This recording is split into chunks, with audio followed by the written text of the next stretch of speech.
recomeçar. Uau! Recomeço. O que é recomeço?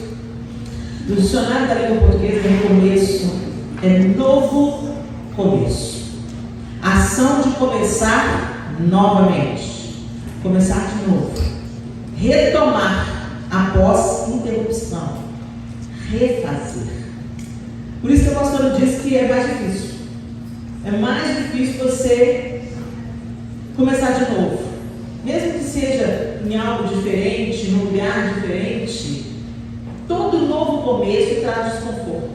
Não é? Mesmo que seja para uma estação ainda melhor, traz desconforto. Começar novamente, às vezes você já começou tantas vezes. Não, de novo, nessa idade, começar de novo. Né? Não, depois de tantos anos, vou começar de novo. Retomar. Interessante, retomar é pegar de novo o que você largou. Então, recomeço também pode ter essa conotação. Terminar o que você não terminou. Retomar após interrupção. E refazer. Refazer ainda é mais difícil. É mais fácil você demolir, limpar e construir de novo do que você refazer. Né? Remendar. Mas enfim. Recomeço. O que você tem que recomeçar? Só para eu pensar nesse tema. Será que você está numa fase de recomeço? Às vezes você pensa, não tem que recomeçar nada. Será? Vamos ver o que Deus vai falar para a gente nesses dias. Amém? Abra o seu livro comigo no Evangelho segundo João, capítulo 21. O Evangelho segundo João, capítulo 21. Eu vou usar a linguagem NVI, a nova versão internacional, ok? O texto de João 21, no Evangelho de João, ele descreve os episódios que aconteceram após a ressurreição de Jesus. Aí no capítulo 20, ele vem contando, João vem contando como é que se deram esses episódios, só para te localizar. Então, vem a ressurreição, né? No primeiro dia da semana bem cedo, estando no escuro, Maria Madalena chegou ao sepulcro e viu que a pedra da entrada estava movida. Isso aí você já conhece. Depois ela avisa que Pedro e João vão ao sepulcro, entram no sepulcro vazio, segundo os relatos de João, e não encontram nada além dos lençóis. Depois Jesus aparece a Maria Madalena, ela está chorando, pensando que Jesus era jardineiro, e Jesus fala para ela: o que você está chorando? Ela fala: levaram embora meu Senhor, eu não sei onde o puseram. Ela se voltou, viu Jesus ali em pé, mas não o reconheceu. Várias vezes isso acontece depois da ressurreição. Não o reconheceu, porque Jesus estava com o corpo, gente, ressuscitado, e a última imagem que ela tinha tido de Jesus era a imagem de um Jesus desfigurado pela coroa de espinhos, desfigurado pelos açoites, desfigurado pela cruz. E agora ela estava vendo uma pessoa nova, mas era o mesmo corpo, porque Jesus mostra para Tomé, aí no capítulo 20, descreve isso, mostra para Tomé as marcas nas mãos, no pé e no lado. Então era o mesmo corpo, mas ele estava com um aspecto diferente. Eu tenho que dar para mim uma teoria, sabe? Eu não falo isso nada, mas eu tenho que dar para mim uma teoria. Quando Jesus recebeu aquele corpo ressuscitado, ele já perdeu uns anos ali. Eu acho que o nosso corpo glorificado ele vai ter talvez o nosso aspecto. Gente, isso não é Bíblia, isso é só imaginação, ok? Eu fico imaginando, eu gosto de imaginar que a gente vai ter um aspecto no auge do nosso vigor, no auge da nossa força, no auge da nossa juventude, o nosso corpo glorificado vai ter a sua melhor forma com outro crente. E você não vai nem se importar com isso, porque a vaidade não vai existir, você não vai ser querida pelo seu corpo. Entendeu? Mas você vai ter a plenitude, vigor, e é um corpo muito doido, porque tem as marcas que atravessam a parede. Olha que isso! A gente tem ideia que a gente está esperando. Tem olhos verdes, tem ouvidos ouvidos, mas eu gosto de pensar, eu gosto de imaginar. Coisa assim. Então dá para ter a ver porque eles não reconheciam Jesus. Mas Jesus começava a falar, eles olham, é o mestre. É a mesma voz, é a mesma palavra, é o mesmo jeito de falar. E aí, mais jovem, porque, gente, eu fico pensando que naquela idade, de 33 anos, um homem que caminhava longas distâncias, o sol daquela região era muito intenso, ele já deveria ter um aspecto mais envelhecido do que um homem de 33 anos que disputa os crentes com a gente hoje. Não o meu, graças a Deus, né? Mas hoje tem um masculinidade tão alterada que os meninos estão passando mais creme que as meninas, né? Mas enfim, essa é outra mensagem. Mas enfim, ela não reconhece, mas ele fala. Quando ele fala o nome dela, Maria, ele fala, uau, Jesus vai escrever assim, aí, beleza. Jesus aparece aos discípulos novamente, e aí você vai ver no capítulo 20, ele se mostra aos discípulos várias vezes, e é nesse capítulo 20 de João, que o episódio de Tomé também é narrado. E no capítulo 21 começa assim, depois disso o quê? Depois da ressurreição de ter aparecido todas essas vezes, no jardim, na casa dos discípulos, quando ele entra e atravessa a parede, está todo mundo as portas fechadas, ele entra, está tudo no capítulo 20, depois você vê lá. Depois disso, desses episódios, pós-ressurreição, Jesus apareceu novamente aos seus discípulos à margem do mar de Tiberíades. Tiberíades é distante de Jerusalém, ok? Foi assim, estavam juntos Simão, Pedro, Tomé, chamado Dídimo, Natanael de Caná da Galileia, os filhos de Zebedeu e 2 outros discípulos. Os filhos de Zebedeu João está se incluindo, porque ele era um deles, né? E 2 outros discípulos. Vou pescar, disse-lhes Simão Pedro. E eles disseram, nós vamos com você. Eles foram e entraram no barco, mas naquela noite não pegaram nada. Ao amanhecer, Jesus estava na praia, mas os discípulos não o reconheceram. Ele lhes perguntou, filhos, vocês têm algo para comer? Eles responderam que não. Ele disse, lancem a rede do lado direito do barco e vocês encontrarão. Eles a lançaram e não conseguiram recolher a rede, tal era a quantidade de peixes. O discípulo a quem Jesus amava, é o evangelho de quem, João? É de quem, gente? Se eu fosse escrever o evangelho, eu também ia dizer. A discípula a quem Jesus amava, o João é bem, né? Bem seguro do amor de Jesus. E essa expressão, discípulo a quem Jesus amava, só aparece no evangelho de João. Bem amado discípulo de Jesus, né? O discípulo a quem Jesus amava disse a Pedro, é o Senhor. Simão Pedro, ouvindo dizer isso, vestiu a capa, pois havia tirado, e lançou-se ao mar. Os outros discípulos vieram no barco, arrastando a rede cheia de peixes, pois estavam apenas a cerca de 90 metros da praia. Quando desembarcaram, viram ali uma fogueira, peixes sobre brasas e um pouco de pão. Disse-lhe Jesus, tragam alguns dos peixes que acabaram de pescar. Simão Pedro entrou no barco e arrastou a rede para a praia. Ela estava cheia, tinha 153 grandes peixes. Embora houvesse tantos peixes, a rede não se rompeu. Jesus lhes disse, venham comer. Nenhum dos discípulos tinha coragem de lhe perguntar, quem és tu? Sabiam que era o Senhor. Jesus aproximou-se, tomou o pão e o deu a eles, fazendo o mesmo com o peixe. Essa foi a terceira vez que Jesus apareceu aos seus discípulos depois que ressuscitou dos mortos. Depois de comerem, Jesus perguntou a Simão Pedro, Simão, filho de João, você me ama mais do que estes? Disse ele, sim, Senhor, tu sabes que te amo. Disse Jesus, cuide dos meus cordeiros. Novamente Jesus disse, Simão, filho de João, você me ama? Ele respondeu, sim, Senhor, tu sabes que te amo. Disse Jesus, pastoreie as minhas ovelhas. Pela terceira vez ele lhe disse, Simão, filho de João, você me ama? Pedro ficou magoado por Jesus lhe ter perguntado pela terceira vez, você me ama? E lhe disse, Senhor, tu sabes todas as coisas, sabes que te amo. Disse-lhe Jesus, cuide das minhas ovelhas. Digo a verdade, quando você era jovem, vestia-se e ia para onde queria, mas quando for velho, estenderá as mãos e outra pessoa o vestirá e o levará para onde você não deseja ir. Jesus disse isso para indicar o tipo de morte com o qual Pedro iria glorificar a Deus. E então ele disse, siga-me. Pedro voltou-se e viu que o discípulo a quem Jesus amava o seguia. Este era que estivera ao lado de Jesus durante a ceia e perguntara, Senhor, quem te irá cair? Quando Pedro o viu, perguntou, Senhor, e quanto a ele? Respondeu Jesus, se eu quiser que ele permaneça vivo até que eu volte, o que te importa? Quanto a você, siga-me. Foi por isso que se espalhou para os irmãos o rumor de que aquele discípulo não iria morrer. Mas Jesus disse que ele não iria morrer, apenas disse: se eu quiser que ele permaneça vivo até que eu volte, o que te importa? Este é o discípulo que dá testemunho dessas coisas e que as registrou. Sabemos que o seu testemunho é verdadeiro. Vamos aqui.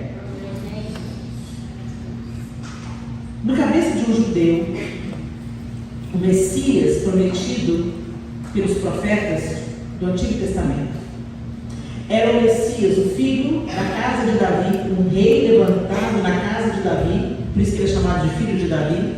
O Messias é filho de Davi, porque Deus deu uma promessa para Davi que o cetro jamais iria se apartar da sua casa. Mas a descendência de Davi já não reinava mais, era um estado comandado por Roma. Então, os judeus esperavam o Messias manifesto livrá-los do Império Romano e ser erguido como o povo de Deus sobre todas as nações da terra. Por isso é tão complicado na cabeça de um judeu entender Jesus como Messias. Vocês lembram quando Samuel foi ungir Davi, rei? Naquele episódio, o primeiro irmão que entrou, mais velho, é Eliabe, todo de porte de rei. Samuel olha para ele e fala assim: eis aí o ungido do Senhor. E Deus fala para Samuel: não atente para os seus olhos, porque eu olho o coração, e eu tenho rejeitado Eliabe.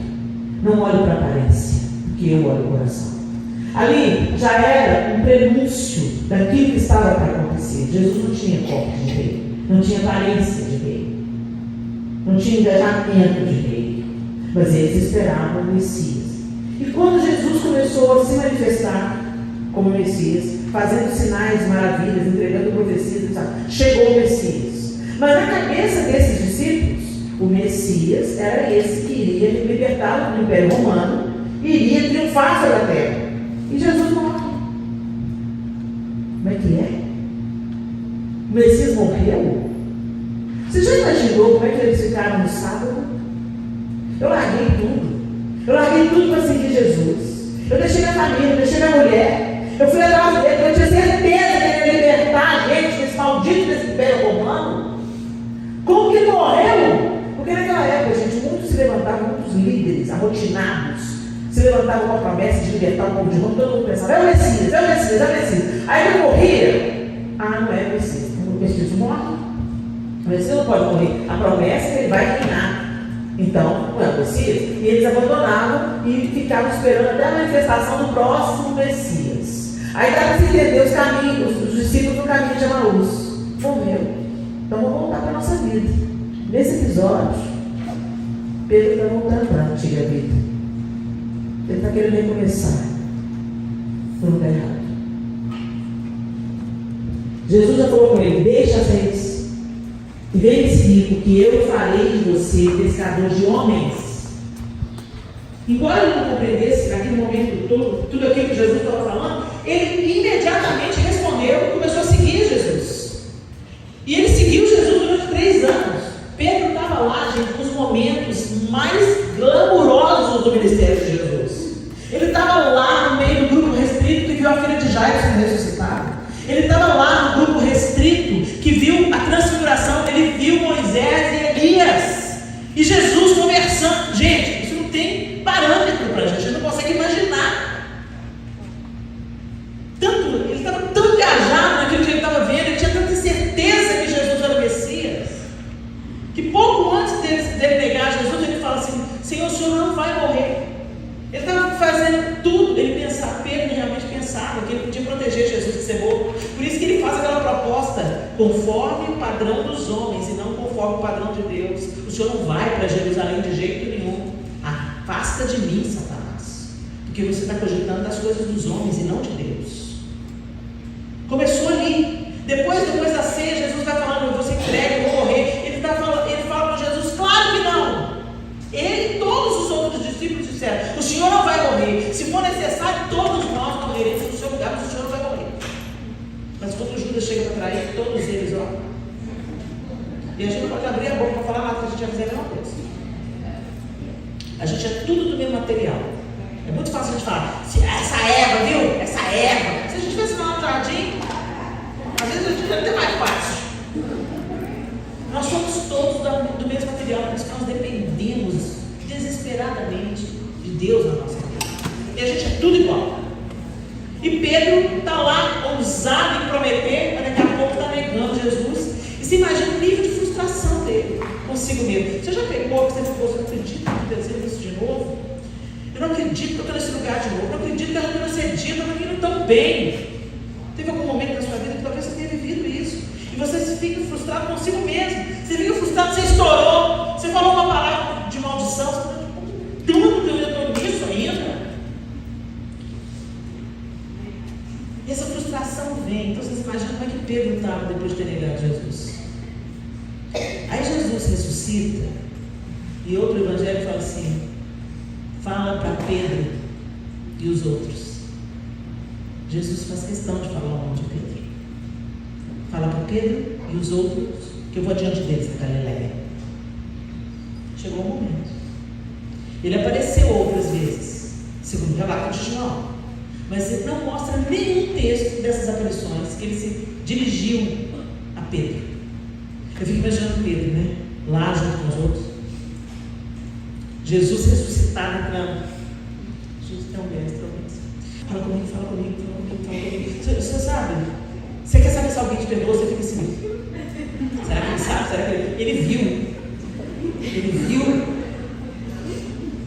E Jesus, ó, fulano, Tomé, vem cá, minha mão aqui, Tomé. E nada, nenhuma palavra para Pedro. A aflição dele, eu fico imaginando a aflição dele. Fala comigo, pelo amor de Deus, fala, me manda, me dispensa por alguma coisa, fala. Talvez você veja esse acampamento, fala comigo, eu estou te dando uma chance, fala comigo. Eu vou fazer uma última chance para Deus. Você não dá uma chance para Deus, tá? Hashtag fica a dica. Ele que te dá uma chance. Mas a gente, às vezes, está tão desesperado de ouvir a voz de Deus que a gente não espera. E não se lembra da promessa. Ele fala com Maria: diga a Pedro e aos outros que eu vou até eles, adiante deles, para a Galileia. Em Jerusalém, Jesus não fala nada com Pedro, mas na Galileia. E o que Pedro foi fazer na Galileia?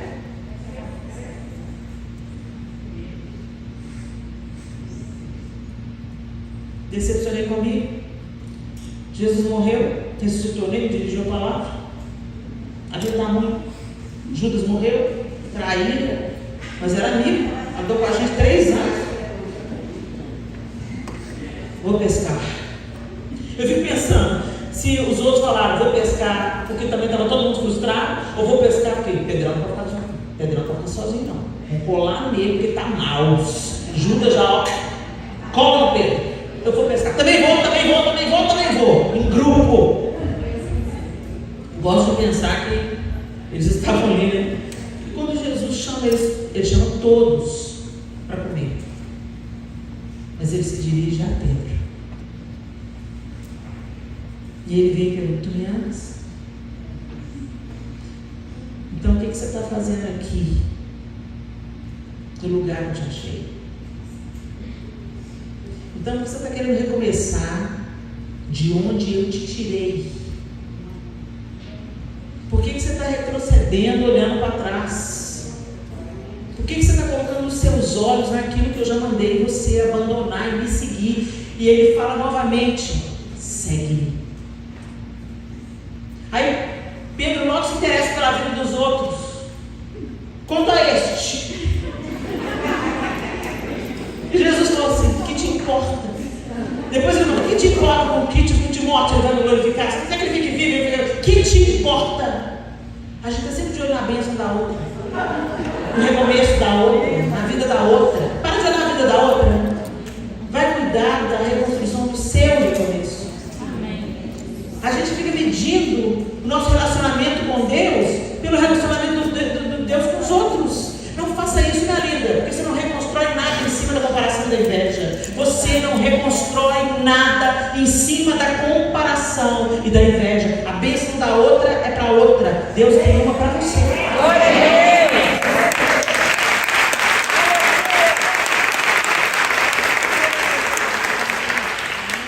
Então vamos ver o que a gente pode aprender sobre o recomeço. Não recomece no lugar errado. Pergunte para Deus onde aqui para recomeçar. Traga à sua memória o que Deus quer de você. E aí sim você recomeça, como Pedro recomeçou. Depois disso, ele volta para Jerusalém e ele permanece em Jerusalém até ser revestido de poder pelo Espírito Santo. E depois, gente, a evidência para mim da ressurreição de Jesus não é o túmulo vazio.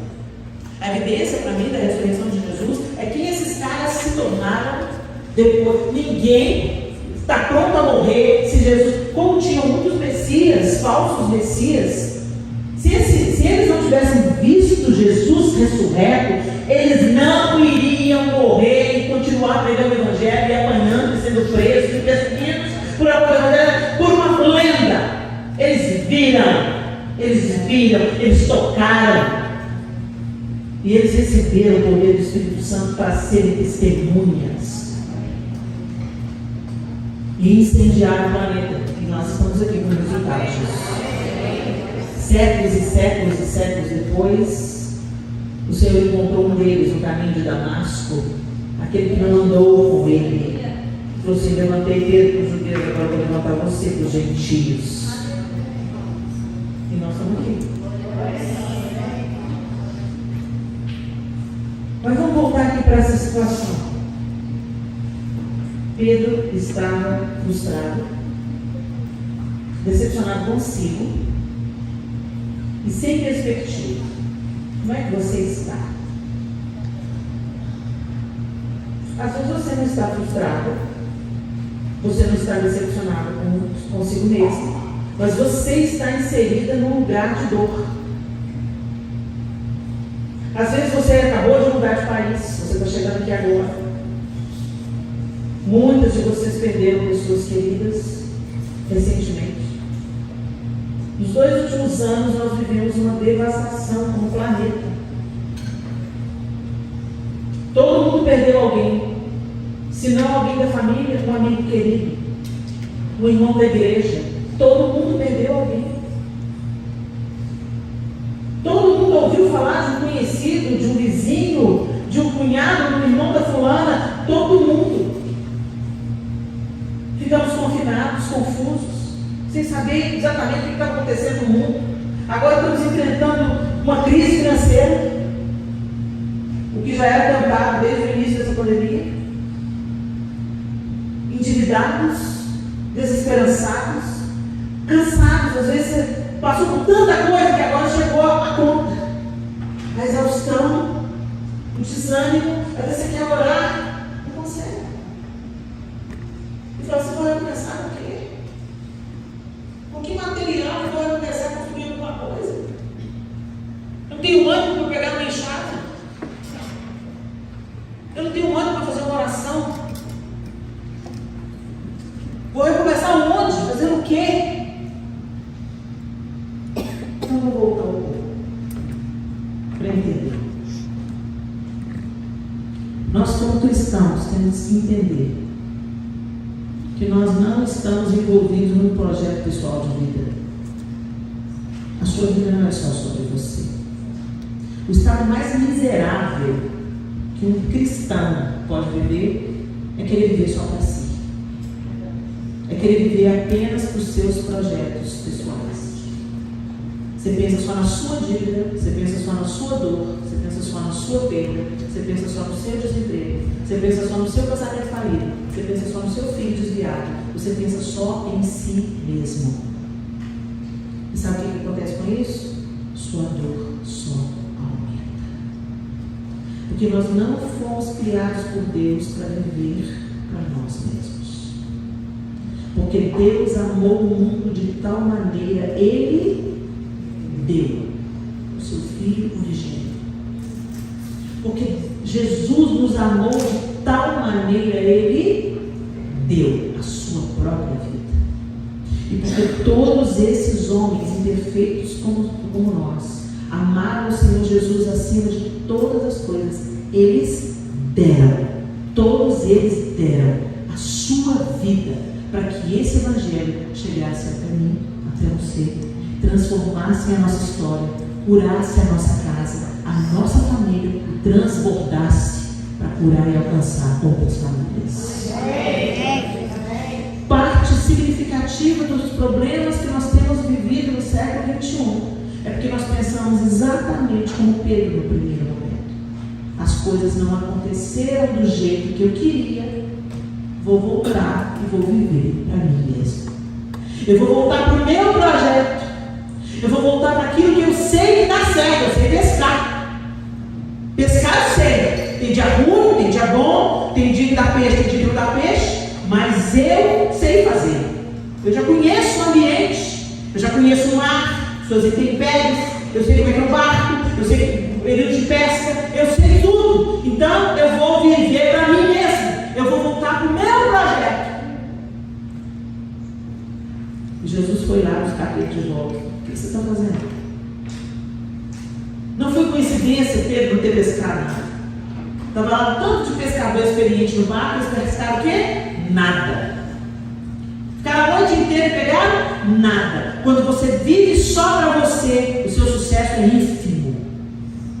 Você tem picos de alegria e profundos vales de frustração. Por quê? Porque você voltou para a pescaria. Enquanto Jesus falou, segue-me, você está vivendo o seu projeto. Quando a gente olha para a história de Jó, por exemplo, você lembra de Jó? Deus mudou a sorte de Jó enquanto ele orava pelos seus amigos. E os amigos não eram tão amigos assim, né? Disseram cobras e lagartos para eles. O Senhor foi lá, se apresentou para Jó e disse, você sabe com quem você está lidando, Jó? Dá um banho de soberania em Jó. Jó entra na real. Agora você vai perdoar os seus amigos. E você vai orar por eles, porque eles também pecaram. E enquanto Jó orava pelos seus amigos, Deus mudou a sorte de Jó. Como é que a gente está vivendo? Como é que a gente quer recomeçar alguma coisa se a gente está vivendo o nosso projeto de poder, o nosso projeto de prosperidade, o nosso projeto de beleza, de juventude, de família margarina?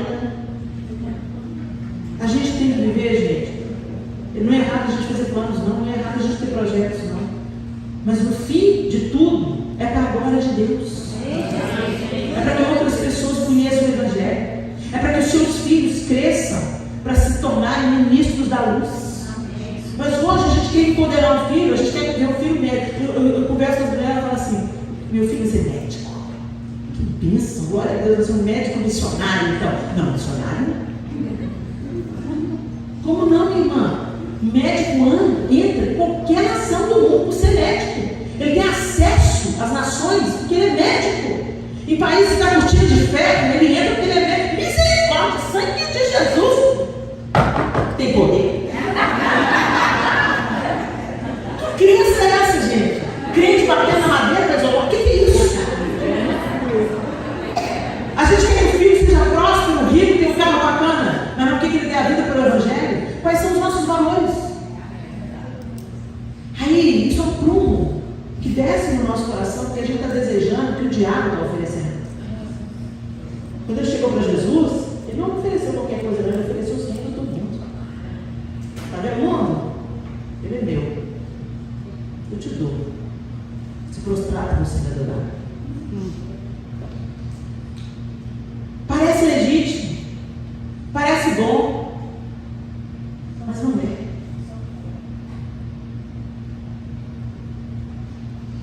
O diabo continua financiando o projeto de poder. E ele não te oferece coisa ruim, não, ele te oferece coisa boa. Ele fala para você assim, você trabalha tanto. Vai lá, compra essa Louis Vuitton.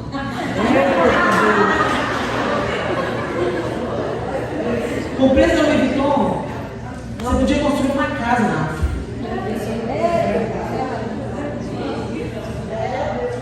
Você não precisa da Louis Vuitton para você ter status. Você é filho do rei. Sabe qual é o seu destino? Pisar em ouro.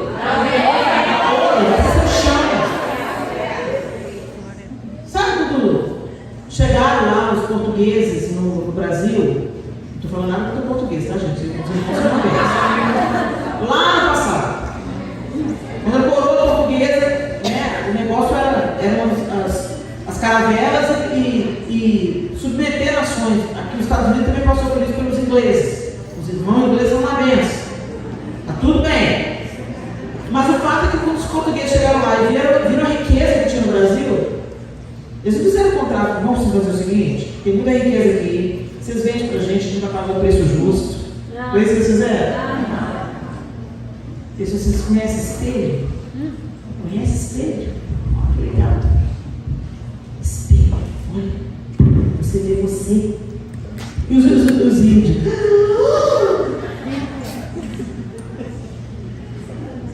Satanás continua oferecendo espelhinho para a gente. Brilha, você vê a sua própria imagem.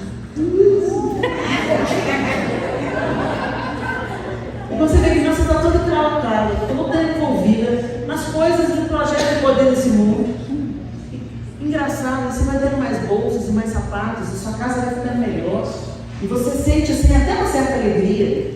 Uau, eu venci na vida, conquistei na vida. Mas aí acontece uma doença.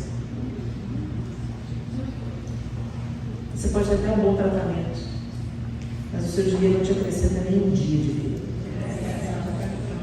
As pessoas que estão no leito de enfermidade, elas não têm saudade da lesitão.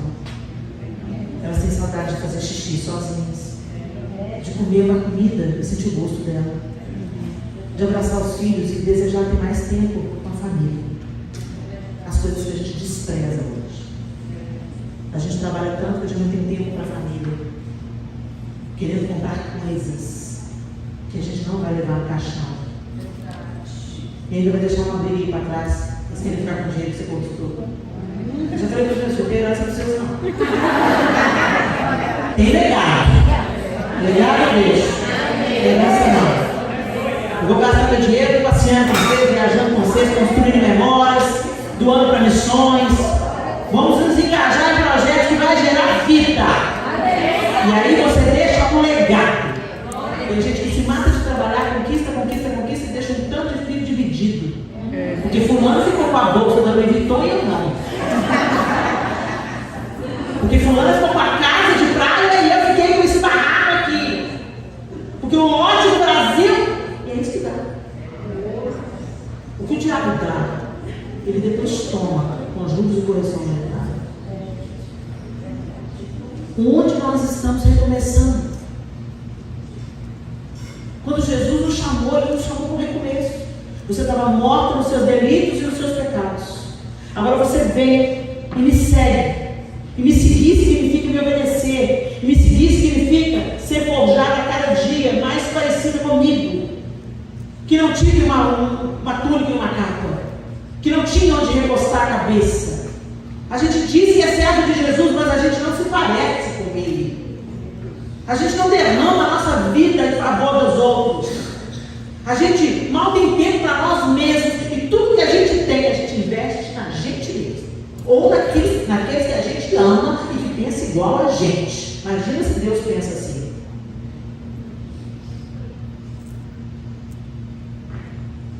Pedro voltou para o seu projeto de vida. Ele tinha seguido Jesus, ele tinha deixado tudo. Ele tinha seguido Jesus. Ele viu momentos extraordinários. Ele viveu coisas sobrenaturais. E ele recebeu o vislumbre de uma promessa. Eu vou voltar. Mas ele rendeu o seu projeto pessoal. Bendito seja Deus que Jesus foi na tua praia. E ele continua vindo na praia, como ele está vendo aqui nessa noite. Ele veio na praia para te perguntar: o dia que você me ama? Cláudio, você me ama? Fátima, você me ama? Sandra, você me ama? Helena, você me ama? Então, apacenta as minhas ovelhas. Jesus não falou: então, prospera na vida, vai estudar mais. Não estou fazendo bode aqui, eu não estudar não, tá, gente? Mas o projeto de Jesus sempre é sobre outras ovelhas, outras pessoas. E o sentido da vida, gente, está em pessoas. Tem tanta gente que é curada enquanto serve pessoas. Tem um estudo, quem me acompanha no YouTube já viu contando essa experiência, porque essa experiência me impactou muito. Eu li sobre isso. Um estudo que foi feito no Brasil. Um grupo de pessoas com depressão clínica começou a não reagir aos remédios, já tomava remédios antidepressivos e os remédios não faziam mais efeito. Então esse grupo de psicólogos, não era cristão, nada disso, psicólogos, baseados em alguns estudos, eles reuniram, pegaram esse grupo de pessoas que parou de reagir ao remédio, chamou esse grupo e começou a levar esse grupo para servir a comunidades carentes. Levou esse grupo para visitar em asilos, levou esse grupo para servir sopão de Baraponte, levou esse grupo para visitar crianças que tinham sido abandonadas. Eles começaram a servir e a trabalhar para esse pessoal vulnerável. Conclusão do estudo: todos eles foram curados da depressão. Quando Deus formou o homem, não formou o homem para ser egoísta, não formou o homem para viver o seu próprio projeto, não formou o homem para viver para si mesmo. O adoentamento dessa sociedade está no egocentrismo, na egolatria, a idolatria do ego, a idolatria do ego, é a vaidade, é a ode da eterna juventude. Por que a gente quer ser jovem eternamente? Por que a gente não quer envelhecer, gente? Porque a gente quer ser amada, a gente quer ficar bem na fita, a gente quer, entendeu? Não tem nada demais você se cuidar. Você querer envelhecer de um jeito suave, não tem nada de errado nisso. O problema é quando você tira a comida de uma pessoa para investir em tratamento de beleza. Quando você podia fazer alguma coisa para derramar na vida de alguém, e você só serve a si mesmo. Quando todo o seu dinheiro, todo o seu recurso só vai para você mesmo. Isso é um projeto pessoal e Deus está te chamando para o projeto dele. Apacenta as minhas ovelhas. Tem gente morrendo de fome, tem gente que está depressiva e precisa de um pouquinho do seu tempo, dos seus ouvidos, do seu abraço. Você quer ser abraçado, mas você não abraça. Você quer ser consolado, mas você não consola. Você quer ser ouvido, mas você não escuta. Você está tentando recomeçar no lugar errado, minha vida. E no lugar errado. A coisa mais desgraçada que pode acontecer é a gente ganhar velocidade e poder num projeto que não é de Deus para nós. Deus está interessado em suprir a sua necessidade, em curar você, em consolar você da dor que você está atravessando. Mas para isso, você precisa se derramar nos outros. E você precisa retomar o projeto de Deus. Compartilha a vida. Caminha junto. Ninguém recomeça nada sozinho. Quantas pessoas feridas se isolam. Você está na igreja, você fala parte do Senhor, mas você não quer relacionamento com ninguém. Está errado. Sai do raso. Não, Helena, mas eles já me feriram demais. Bem-vindo.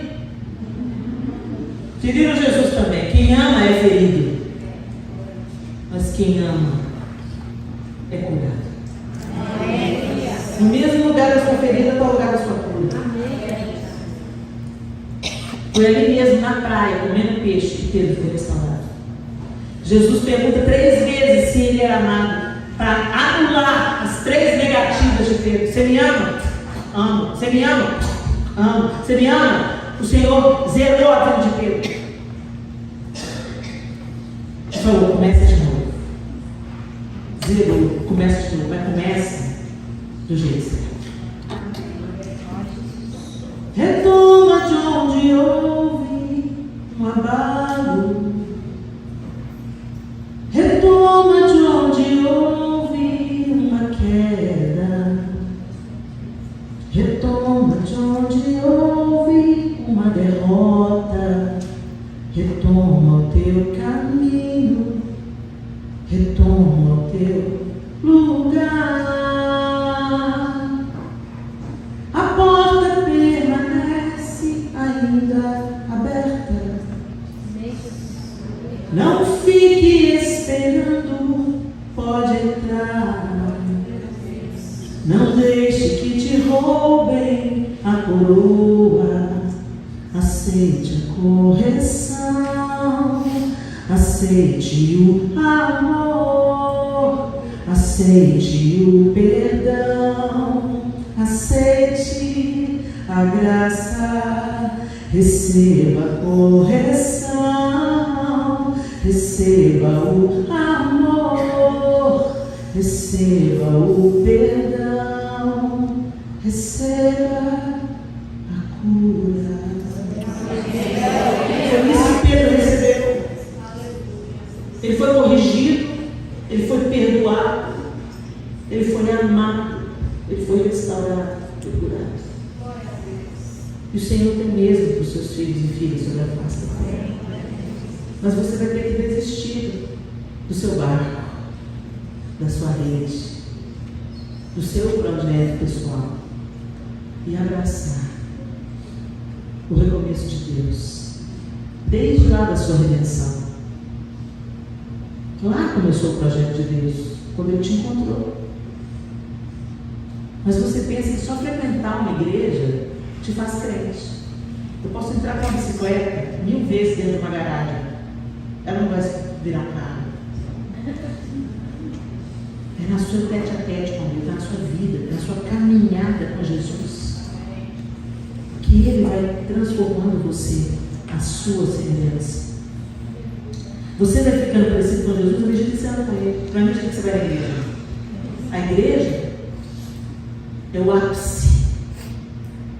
Você vive segunda, terça, quarta, quinta, sexta, sábado, domingo, sábado, sendo cristão genuíno, tendo comunhão com Deus, orando, lendo a Bíblia, comungando, servindo, sendo o melhor funcionário, a melhor faxineira, a melhor motorista, a melhor, que você faz tudo como para o Senhor. Aí no domingo, junta melhor, e celebra o Senhor.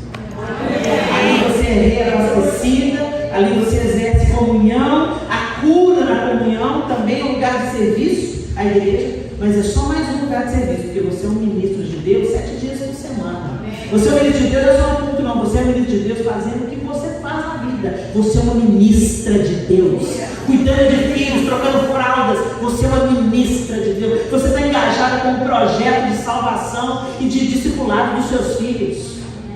Você, esposa, namorando com seu marido, você é uma ministra de Deus, porque famílias que brilham como uma tocha acesa, casamentos saudáveis, glorificam a Deus e apontam para o grande casamento do noivo com a igreja. Esse é o projeto de Deus. Eu sou uma funcionária excelente, sou uma referência de honestidade, pontualidade e caráter, porque isso glorifica a Deus. A gente pensa que vida espiritual é a gente levitando. Não, gente, a vida espiritual é quando ela toma toda a sua vida carnal. Não tem mais divisão. A vida secular, meu trabalho secular, meu trabalho para Deus. Não, Jesus comprou você inteira, corpo, alma e espírito. Tudo que você seja a glória de Deus. Jesus não está desmerecendo o serviço de Pedro. Pedro podia ter continuado pescando para a glória de Deus. Mas Jesus queria promover. Ele falou assim: você vai pescar. Você não vai pescar só peixe, não. Você vai pescar gente. A isca podia ser a rede, o barco. Talvez a sua isca seja a sua faxina. Já pensou? Você recebe a chave de alguém para limpar a casa dele. Que autoridade, hein? E você entra lá dentro, o diabo não sai tudo correndo. Fala, Satanás, eu cheguei aqui, estou profetizando vida sobre essa família, salvação sobre essa família. Ó Deus, em nome de Jesus, limpa o quarto adolescente. Senhor, alcança essa menina, tira da prostituição. Ó Deus, ela é sua, ela nasceu para a glória do seu nome. Abra a sua boca, agradecer a Deus por essa nação. É inadmissível que você esteja aqui amaldiçoando os Estados Unidos da América. Deus não te chamou aqui para você mamar as tetas da América. Deus te chamou aqui para você ser uma profeta da vida. Nesse país que semeou tantos missionários.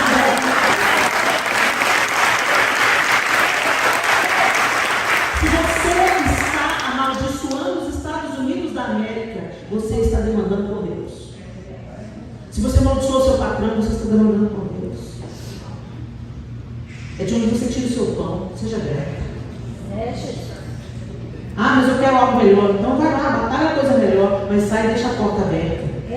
Assim dão saudades de você. Então, poxa vida, ô menina competente, ô menina organizada, quando ela está de um perfume de paz. Isso é viver o projeto de Deus, gente.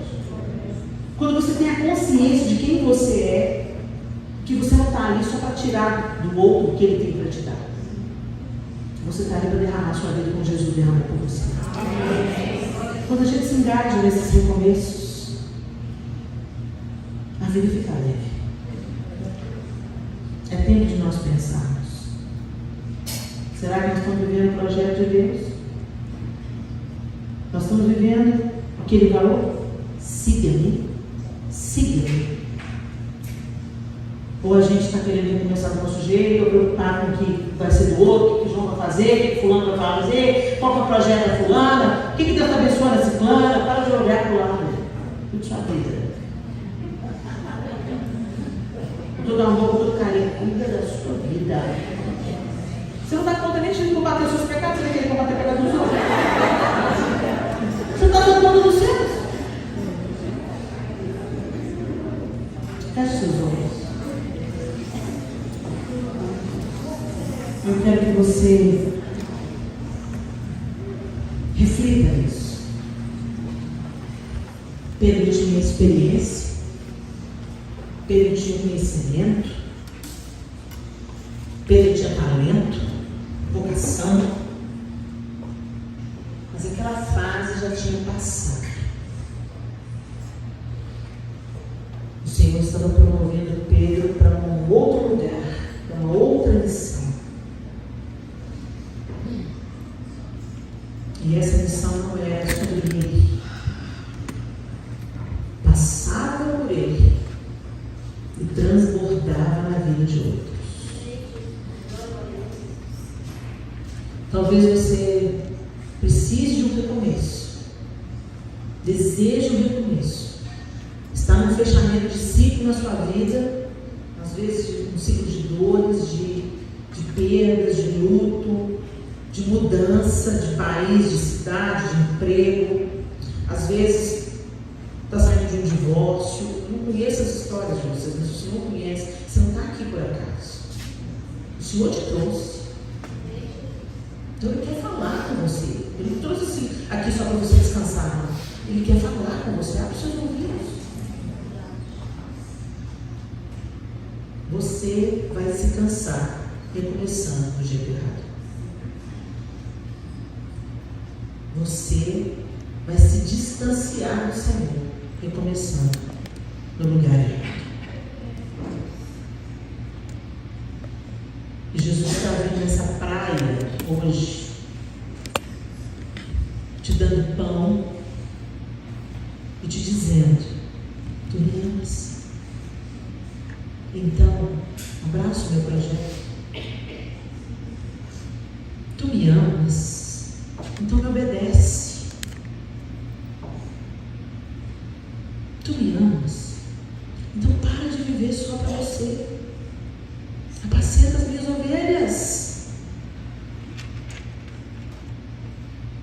Ah, Deus, e a fulana?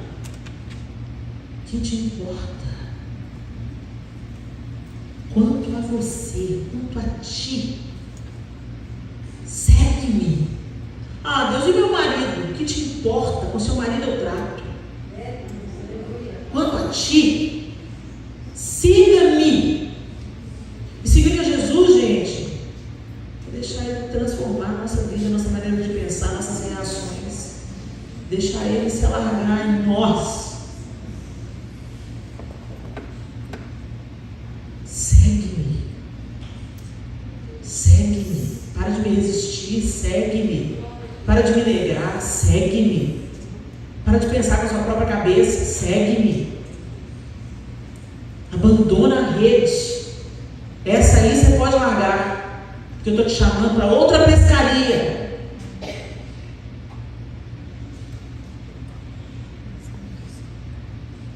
Ó Deus, em nome de Jesus, nós nos achegamos ao Senhor nessa noite.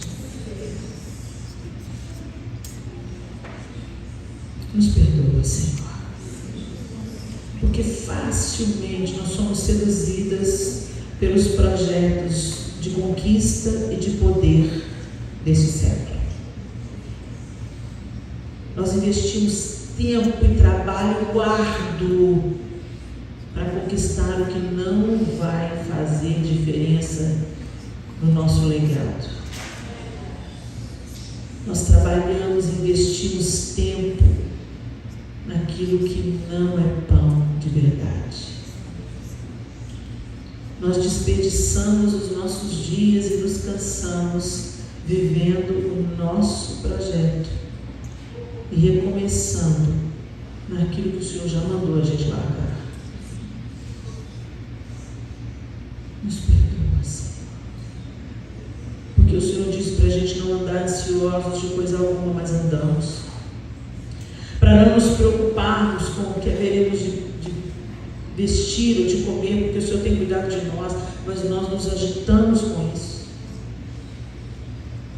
O Senhor mandou a gente ser sua testemunha, mas a gente fecha a boca e não fala do teu amor para absolutamente ninguém. Nos perdoa, Senhor, porque temos vivido uma vida focada em nós mesmos, nas nossas necessidades, nas nossas dores, nas nossas preocupações, nas nossas ansiedades, nas nossas dificuldades relacionais, mas tudo que nós conseguimos é só mais cansaço e fracasso e cansaço. Nós queremos aceitar o teu convite nessa noite. Queremos comer da comida que o Senhor prepara para nós. Queremos ser reconstruídos após te ligar com as nossas atitudes e pensamentos.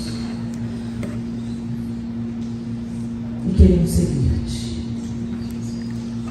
fazer a tua vontade, viver o teu projeto e recomeçar segundo a tua vontade. Porque onde está a sua vontade, a vida, a plenitude, a provisão, a alegria, a cura, a restauração. A despeito de todas as adversidades, o Senhor faz com que todas as coisas cooperem no nosso bem. E é esse projeto que nós queremos abraçar. É nisso que nós queremos crer e caminhar sob essa palavra. Ajuda-nos pelo poder do teu Espírito. Em nome de Jesus Cristo. Amém. E amém.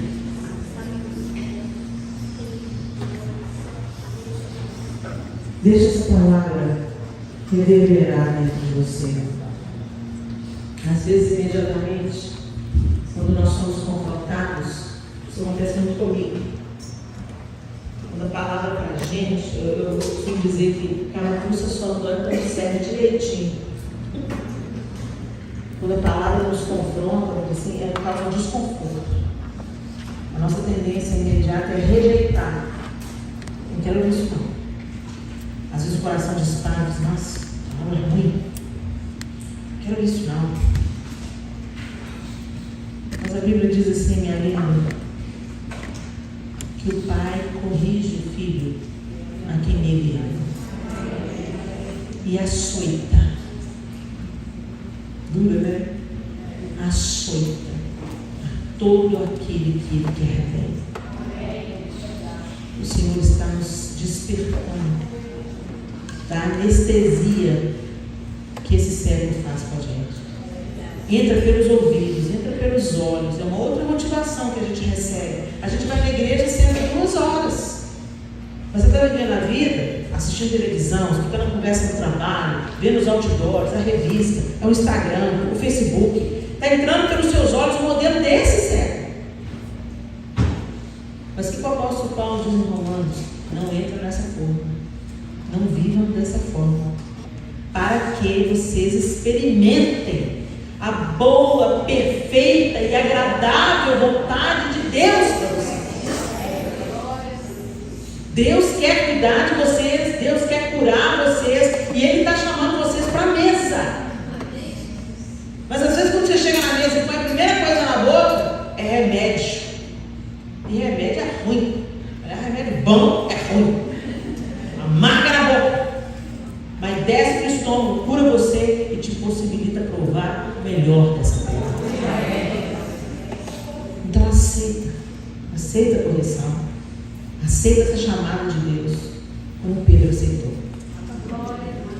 Ele não olhou mais para a antiga vida, para o antigo ofício, e ele desfrutou de alegria no cumprimento do chamado. A primeira vez que ele foi preso, ele saiu celebrando: nós fomos achados dignos de apanhar por amor a Jesus. Ele disse que seria assim. É nesse estado que Deus quer levar a gente. Não importa a economia, não importa a situação ao seu redor, porque você sabe quem tem crido. Vai doer no princípio, mas vai te libertar. O caminho que conduz à vida é estreito e apertado. Jesus não reformou a porta. Continua estreito e apertado, mas conduz à vida. A porta que conduz à morte, à destruição, é larga e todos passam por ela. Que o Senhor encontre guarida no nosso coração, nos atraia de volta a Ele, e que a gente recomece do jeito e no lugar certo. Em nome de Jesus.